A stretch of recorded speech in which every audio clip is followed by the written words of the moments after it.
But it still holds many secrets. By the time it reaches the North Pacific Ocean, it has crossed some of the Earth's wildest landscapes.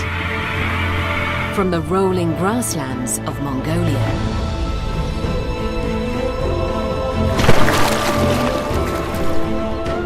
to the endless wildwoods of Siberia. For nearly 3,000 kilometers, it forms the border between Russia with its untamed wetlands and China, where the wetlands are now farmland as far as the eye can see. An estimated 80 million people live in the river's catchment area. Along China's borders, wild nature still survives. And from its remote corners, wildlife is beginning to return.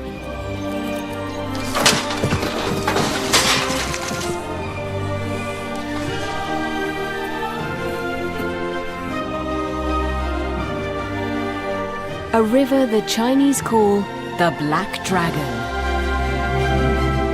This is the Amur, Asia's Amazon.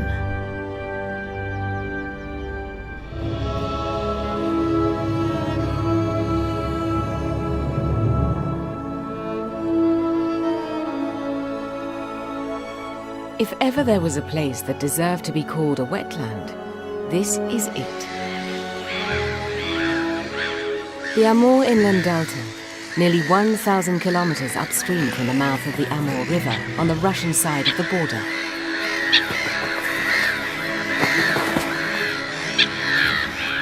This river basin boasts some of the largest and most pristine wetlands on Earth.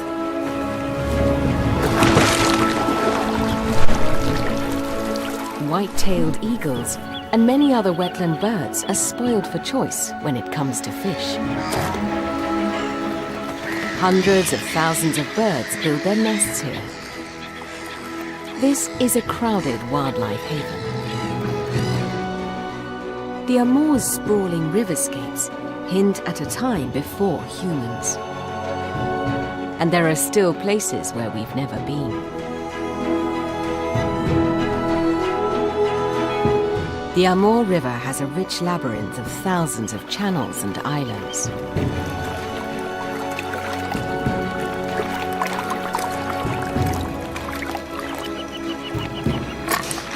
It offers so much to so many different creatures. So there's often a surprise waiting around every corner.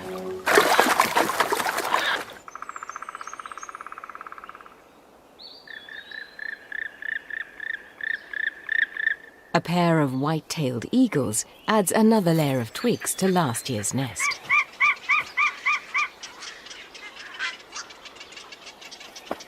A thriving population of eagles means that their prey animals are also doing well.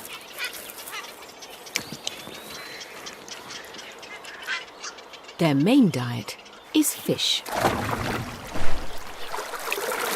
But if they miss out on a catch, other smaller birds could be on the menu. With a crowded colony of herons and their chicks in the neighborhood, the eagle chicks won't starve.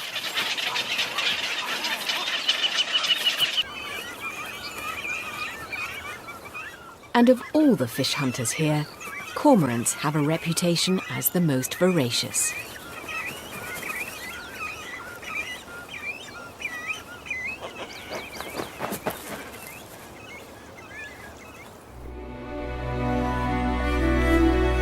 There was a time when endless lotus fields covered the Amur River along its banks.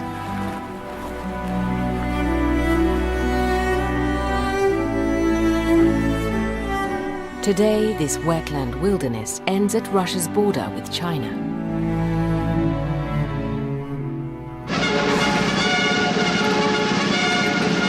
In fact, it ended half a century ago. To conquer the Great Northern Wilderness was a campaign during China's Cultural Revolution in the 1960s. There was a mass migration of people from the densely populated south to the wild frontier that stretched between the Amur, Songkhla, and Ussuri rivers.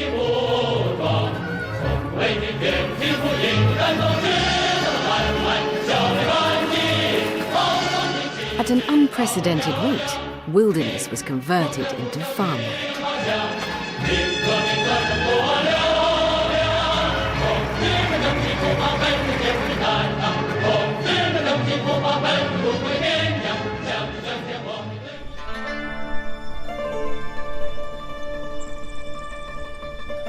Half a century later, the wetlands of Manchuria are now rice fields.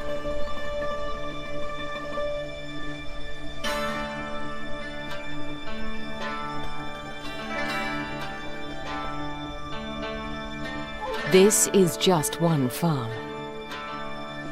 There are many more along the Black Dragon.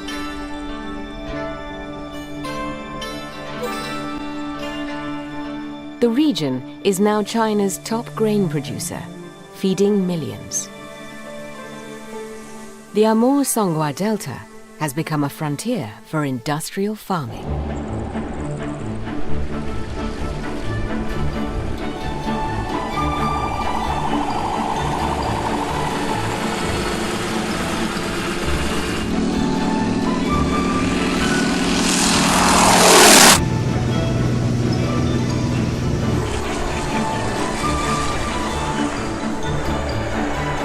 No peasants toil in rice paddies here.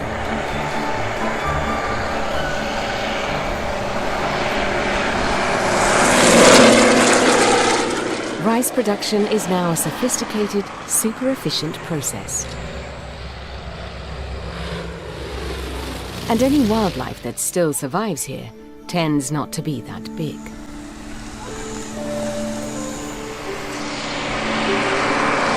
In the extreme conditions of a man-made ecoculture, few species are able to cope.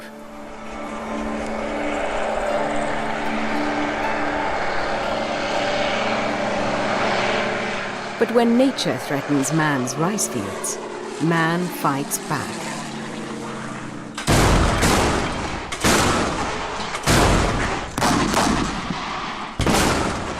The enemy is an approaching hailstorm.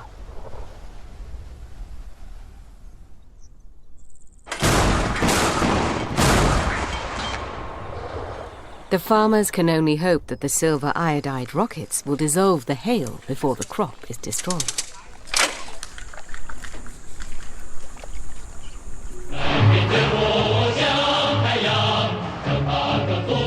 In China's Amur-Songkhla inland delta, rice and other crops have fueled impressive economic growth. But at what cost?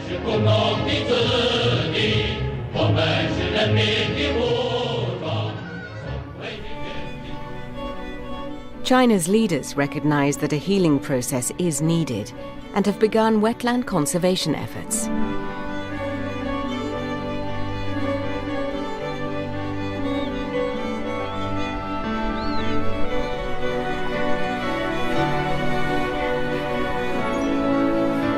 Back on the Russian side, primeval nature still exists. So this is where the wildlife goes. Young cormorants have left their nests, but still depend on their parents for food. Grey herons and cormorants share the same fishing grounds. With around 120 native species of fish, there's enough for everyone.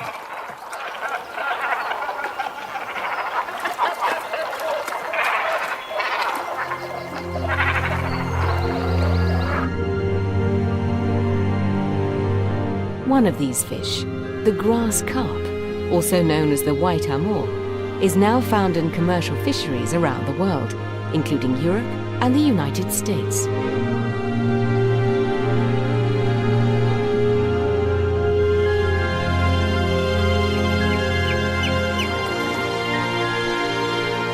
In some parts of Eurasia, otters are under pressure, losing habitat to human development and hunted for their pelts.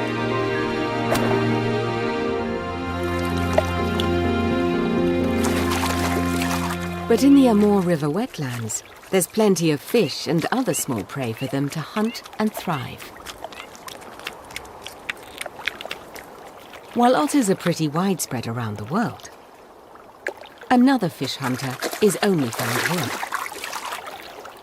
A strange creature that's been around since the age of dinosaurs.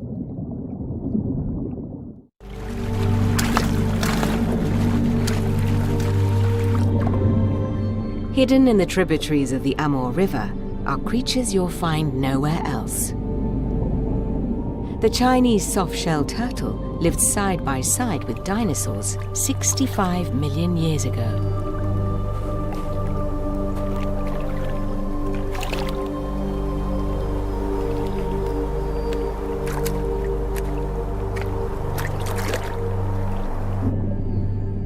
A carnivore that will eat almost anything it can find in the river. It uses its long nose like a snorkel.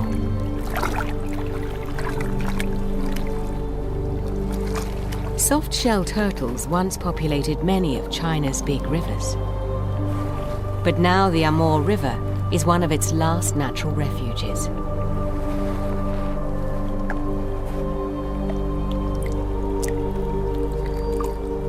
They need the warm sandbanks to incubate their buried eggs.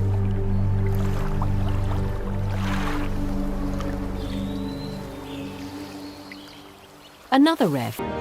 The Songhua is the Amur River's biggest tributary. Following it upstream is a journey across some of China's most productive farmland. But as it approaches North Korea, the land becomes more wooded. The Songhua starts out as a clear mountain stream flowing from one of the region's highest peaks.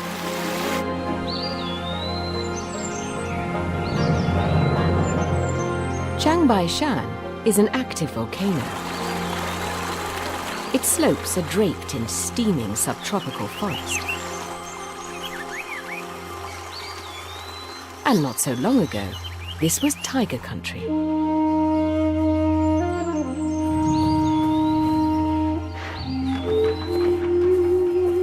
Tigers still come to visit from across the Russian border, and a small population remains.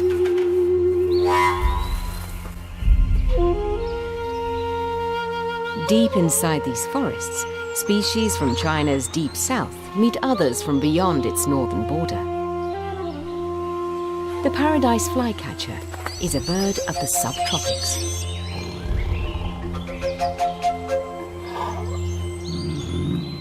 The forests that surround Chiangbai-shan and other smaller volcanoes have a different feel from the woodlands of Manchuria and Siberia along the Amur's northern tributaries.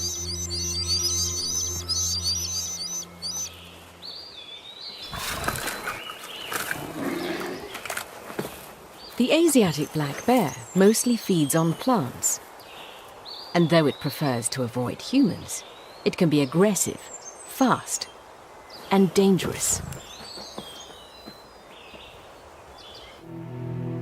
For centuries, these woodlands were forbidden ground, the emperor's personal domain, and off-limits for settlers or hunters.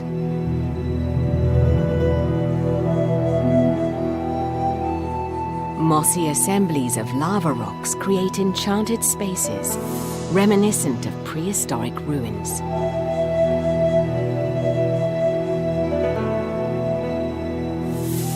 On most days, the skies above the canopy are overcast.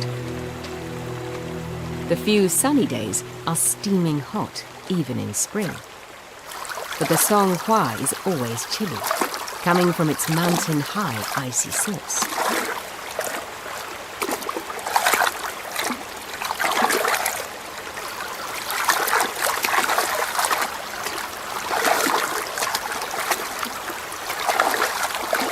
There's not much fishing to be had here, but for an omnivore, these forests offer an enormous range of herbs, roots and wild fruit, many of them unique.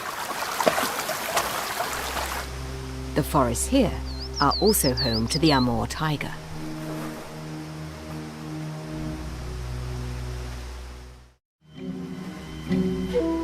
The forests along China's eastern border that extend into Russia and North Korea are virtually a no-man's land, which makes them truly wild and a great territory for the tiger to hunt.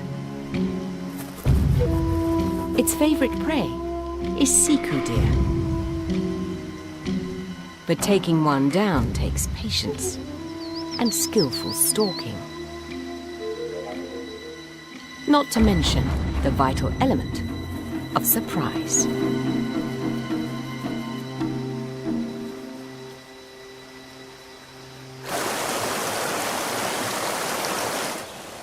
Beyond the barbed wire is North Korea. The only people that pass through here are the border patrols. On both sides. The canyon at the border is built with thick layers of volcanic ash, around 90 meters deep. The Amur River has sliced its way through the solid ash, flushing huge piles of sediment down into the lowlands. At lower levels of the Heilong-jian volcano, the forest is rich and dominated by Korean pine. The river tumbles over basalt rocks and old layers of ash and lava, a reminder of China's fiery past.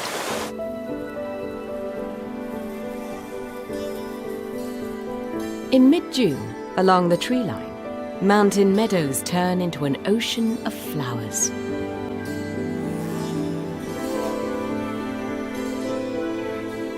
Serene mountain lakes are home to two savvy hunters. Both the sable and the otter find rich hunting grounds up here. Related to the pine marten, the sable is an omnivore that will eat most things, from berries to small mammals. Its fur has always been highly prized.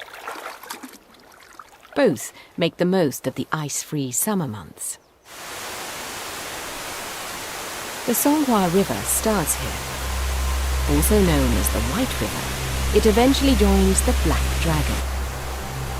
These waters flow directly from Heavenly Lake, deep down in the volcano's huge crater.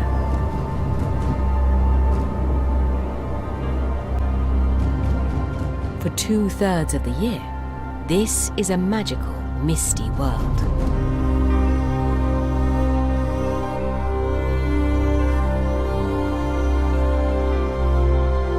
Chiang-Mai-shan's last recorded eruption was in 1903. Since then, rain has filled the crater to a depth of over 300 meters.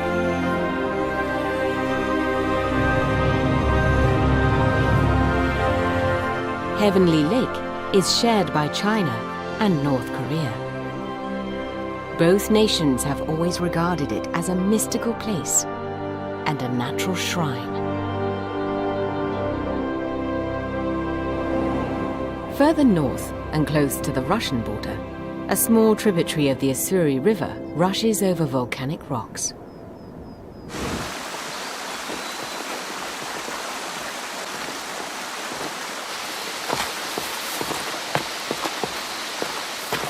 This is a tiger and leopard reserve.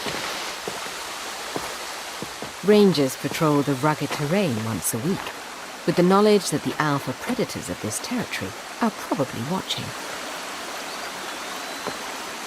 Secretive as a ghost, the Amur leopard is rarely seen. But they know he's here, following and watching.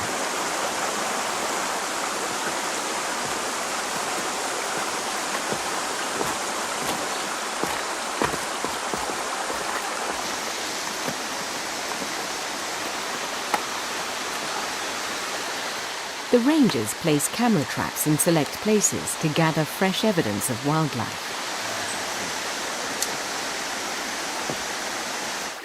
But they often stumble on other evidence that's not so fresh.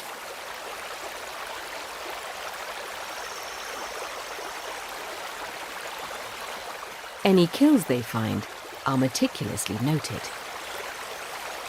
This time, it's a siku deer, killed perhaps a year ago.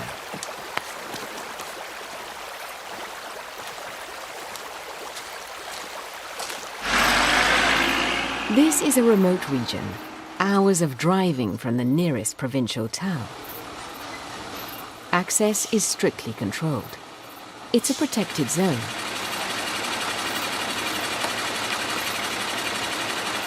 Delivering whatever needs to be delivered, even to the edge of this forest, is a logistical challenge.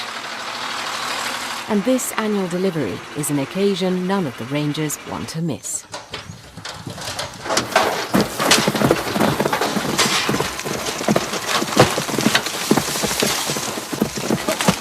Releasing Siku deer into the wild is a gift to the forest. And its big cats. Mountains across the Amur basin are features of a vast volcanic region. Volcanism has been a major force in shaping the Amur River Valley. For 300 million years, the Pacific Ocean floor has been slipping beneath the edge of the continent, with enormous volumes of rock and sediment melting in the deep.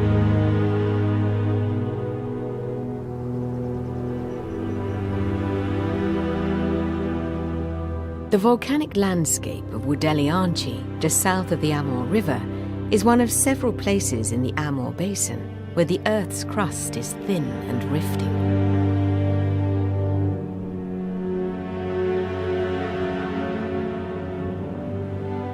Three centuries after the last major eruptions, the quickly eroding lava blocks are colonized by lichen, mosses, and other pioneer plants. As soon as plants take hold, animals quickly follow.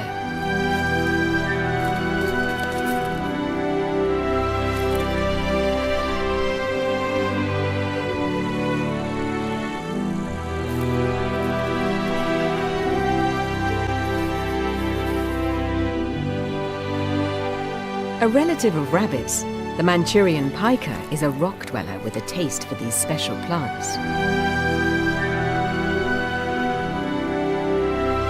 When trees take root, then the Siberian chipmunk starts to move in.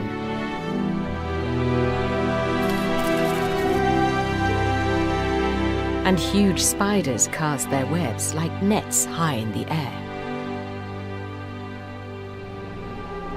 Above it all, monsoon clouds flow westward, while the Amur River quietly runs in the opposite direction. Here too, nets are cast.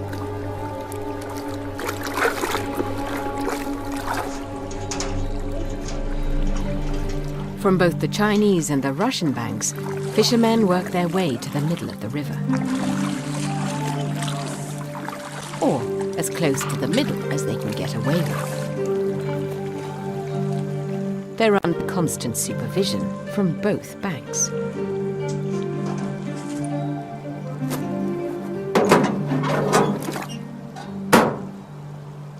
The middle of the river is the border, a vague imagined line drawn on flowing water.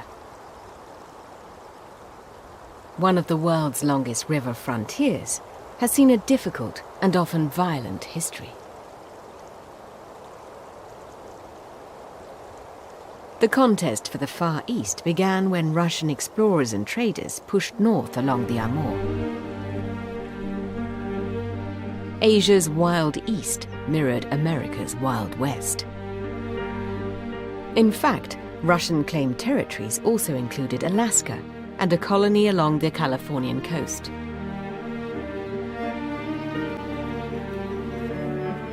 The early pioneers came in the hope of making a fortune in the wilderness. And some did. Sable and other animal pelts came to be known as Siberia's soft gold.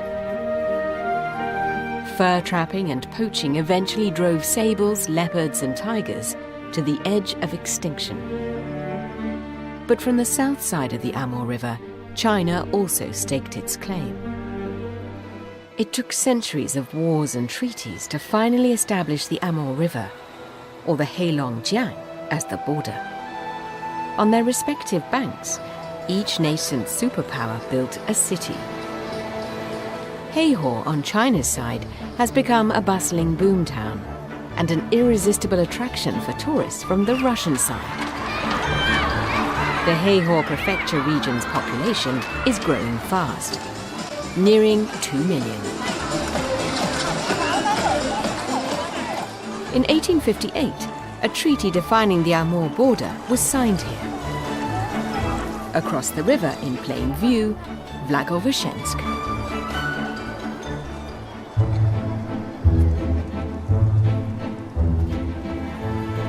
No bridge connects the two neighbours. Some monuments along the esplanade hinting at a certain official distrust. But summer days are relaxed, with cross-border tourists and locals happy to mingle.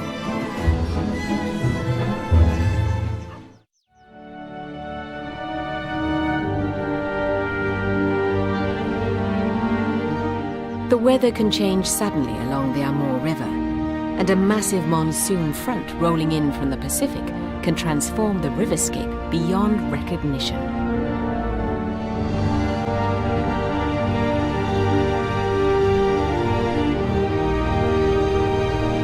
When summer skies darken, wetland dwellers know there's trouble on the way.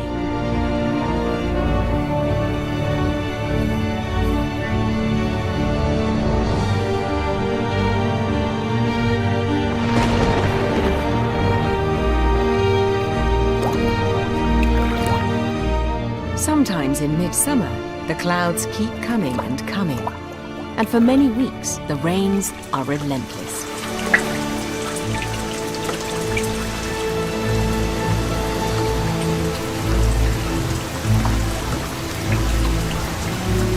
Along the Amur's middle section, the water level can change by more than 9 meters.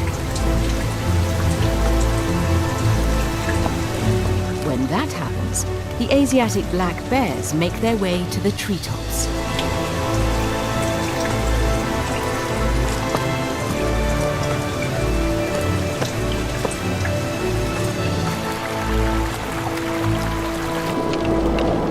As countless tributaries rise, the main river bursts its banks and spreads out and out. Only the young cranes that have learned to fly escaped the flood.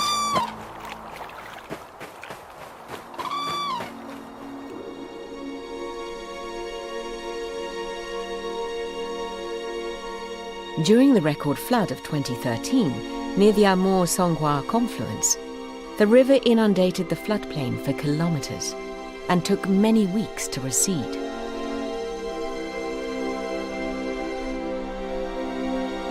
An extreme flood like that may occur once in a century. But even the regular annual floods have a great impact on vegetation, wildlife, and the landscape.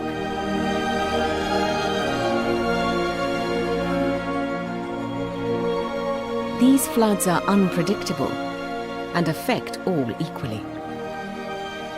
They can hit both the Chinese and Russian towns. In 2013, over 20,000 square kilometers of Chinese farmland was submerged. And in both China and Russia, thousands of people lost their homes. Each flood also kills countless wild animals, but these ground squirrels are smart enough to build their tunnels on high ground.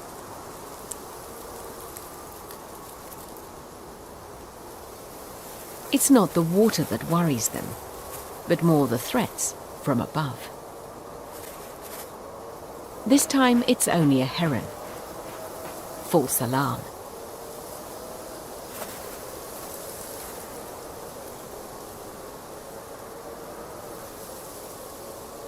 But a marsh harrier is a different matter.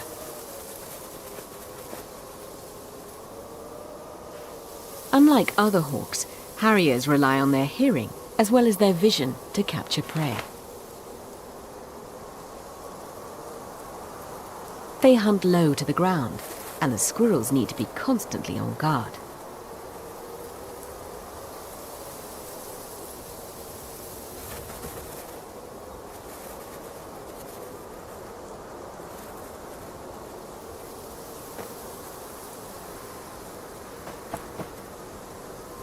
Further upstream, where the dry grasslands of Inner Mongolia begin, North China's most flamboyant bird is without equal when it comes to pomp and pageantry.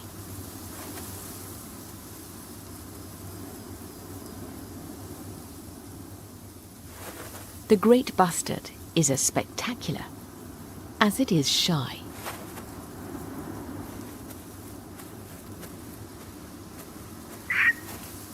But when a female is impressed, any bashfulness is quickly dropped.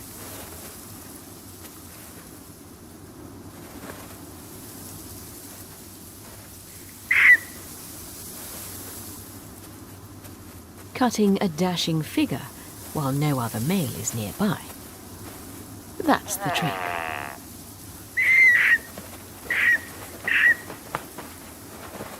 But intimate moments are rare in the open grasslands. Neighbours seem all too willing to stare and share any romantic moment.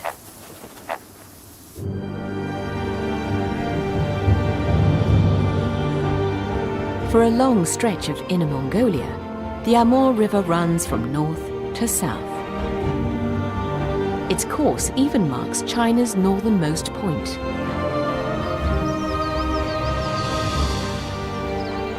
In China's extreme north, the forest has a Siberian feel. In times past, the people who have always lived here, the reindeer herding Evenks, used to move freely back and forth across the Amur.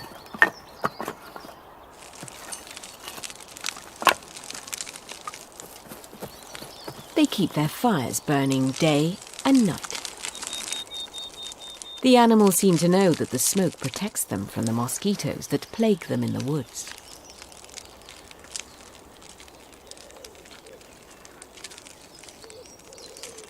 Various native nomadic groups of Northeast Asia are related to North America's First Nations people.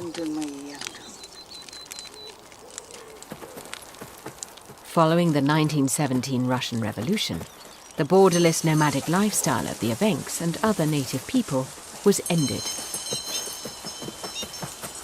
Most of the former nomads now live in villages.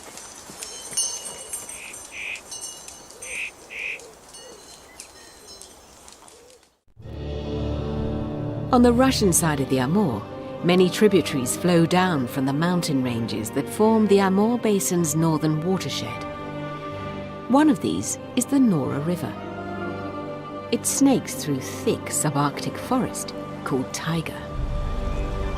The Nora's headwaters spring from a mountain range with a windswept tree canopy of up to 2,000 meters. In this mountain tundra, winter arrives long before it reaches the lowlands. The first snow drives moose, deer and bears into the valleys and south where the weather is still mild. In the mountains, winter will be too harsh to survive, even for these hardy animals.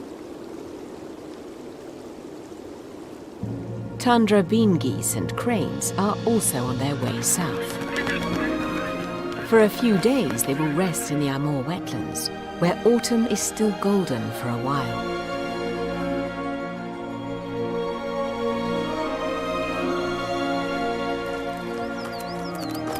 Before withdrawing to its winter cave, a young Asiatic black bear enjoys the last sunny days in the Nora Valley. Day after day, migrant birds pass over on their way to China.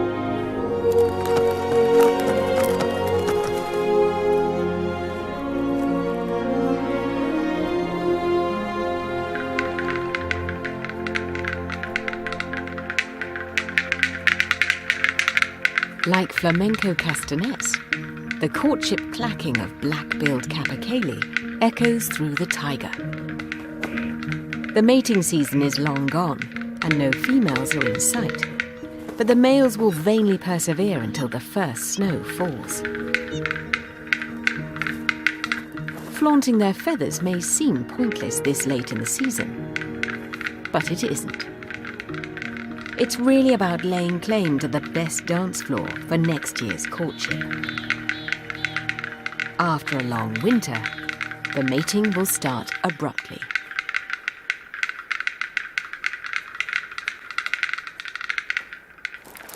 With winter coming, the chipmunks need to fatten up while they can, and at the same time store pine nuts in their dens.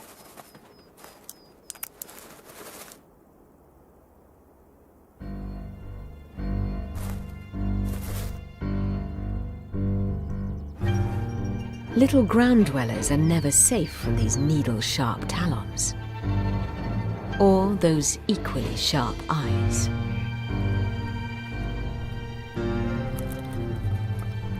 This look doesn't bode well.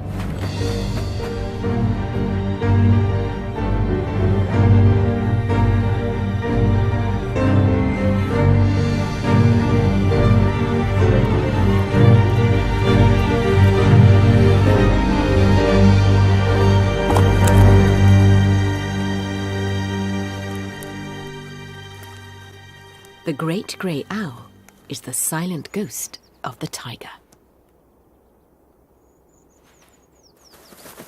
When the deer arrive in their thousands, wolves begin to take a keen interest in the riverbanks.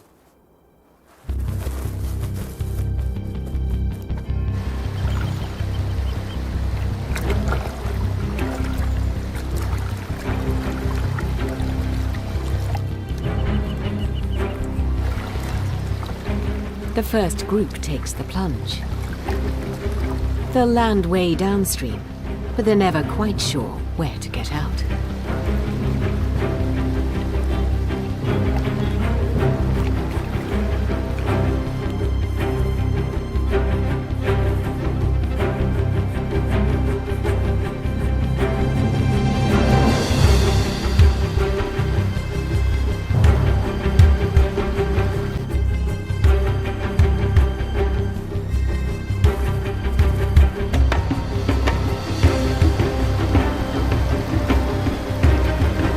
A yearling is crossing the river for the first time.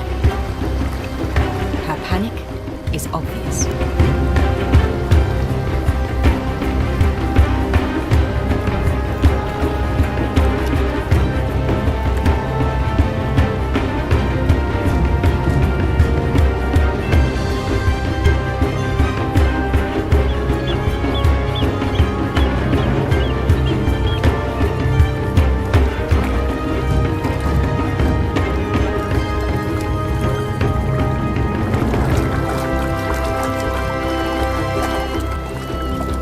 To make it across, young animals often need encouragement from the older ones.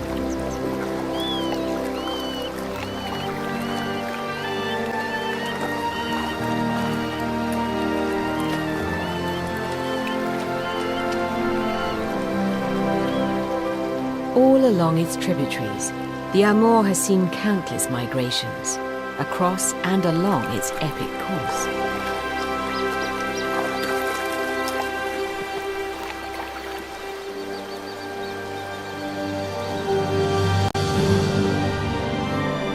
Over millions of years, the Amur River has seen landscapes, climates, and species come and go.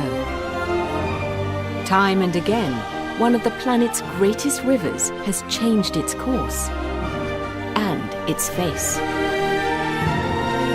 Ancient as the Black Dragon may be, it still flows strong.